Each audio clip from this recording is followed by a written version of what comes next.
আল্লাহর বান্দা একটা নেকি নেওয়ার জন্য খুশি হয়ে হাসরের মাঠে চলে যাবে, মার সাথে দেখা হয়ে যাবে। দুঃখিনী মাকে ডাক দিয়ে বলবে, মা গো, ও মা, দুনিয়াতে তুমি আমারে অনেক ভালোবেসেছো, নিজে না খেয়ে আমারে খাওয়াইছো। শীতের মৌসুমে আমি ডান পাশে শুয়েছিলাম, ডান পাশে পেশাব করেছি, তুমি উঠাইয়া বাম পাশে শোয়াইছো, বাম পাশে পেশাব করেছি, তুমি উঠাইয়া বকরের উপর শোয়াইছো। এভাবে শীতের মধ্যে কষ্ট করেছো। ও মা, আমি যখন অসুস্থ হয়েছিলাম তুমি দুনিয়াতে ঠিক মতো ঘুমাও নাই।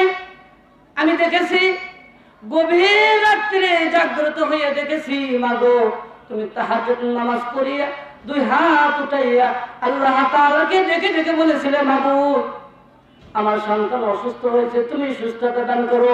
পাশাপাশি তুমি এই কথাও বলেছিলে, মাবুদ, আমার জীবনের বিনিময় হইলেও তুমি আমার সন্তানকে সুস্থতা দান করো।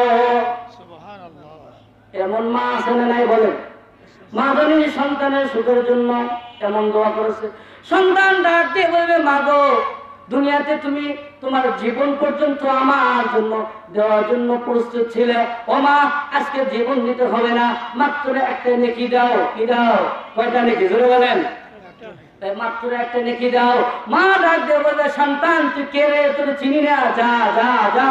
কারণ আল্লাহ রাব্বুল আলামিন বলেন, ইয়াউমা ইয়াফিরুল মারউ মিন আখিহি ওয়া উম্মিহি ওয়া আবিহি ওয়া সাহিবাতিহি ওয়া আখিহি। কেউ কাউকে পরিচয় দিবে না, মা সন্তানকে পরিচয় দিবে না, সন্তান মাকে পরিচয় দিবে না, স্ত্রী স্বামীকে পরিচয় দিবে না, ভাই ভাইকে পরিচয় দিবে না। সকলেই শুধু পালানোর চেষ্টা করবে, না জানে আজকে তার কাছ থেকে একটা নেকি চাইয়া বসে।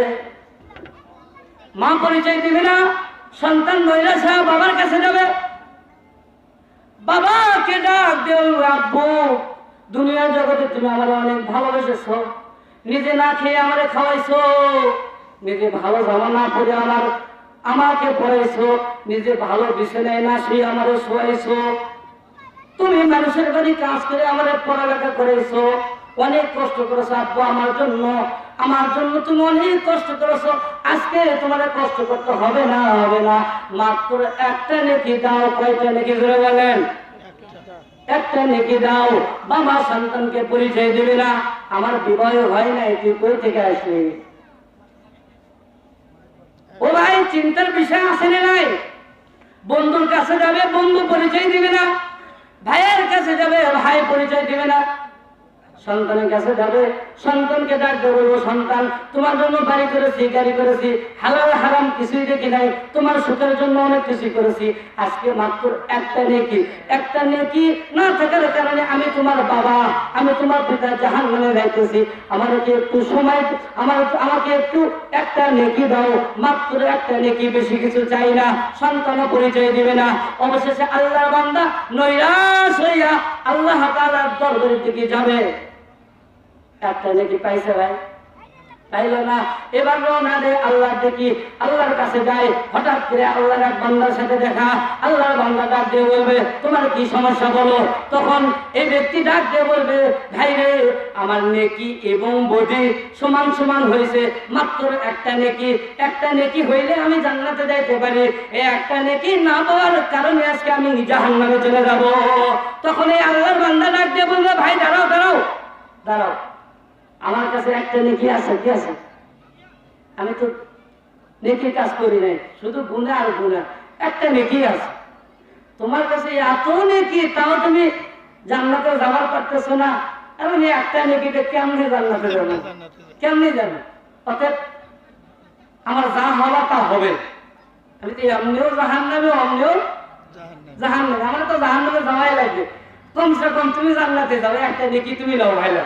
সুবহানাল্লাহ বলেন। সুবহানাল্লাহ। আল্লাহর বান্দাকে যখন একটা নেকি দিছে, এবার বলেন তো খুশি না বেজার? খুশি। শুধু খুশি, শুধু খুশি বলেন নাকি? না।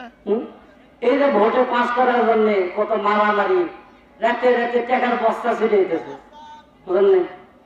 এক রাতে লক্ষ লক্ষ টাকা চলেছে। কি জানি কই, এক ভোট যদি বেশি পাই তাহলে তো বিজয় নাকি? একটা ভোট বেশি পাইলে একটা আশা, কি একটা আশা, সামান্য দুনিয়াতে একটু ক্ষমতার জন্য। আর সেদিন তো জাহান্নামে চলে যাইতেছে। জাহান্নামে সুখের জায়গা না কষ্টের জায়গা? তুমি বলেন। জাহান্নাম সুখের জায়গা না কষ্টের জায়গা? কেমন কষ্ট?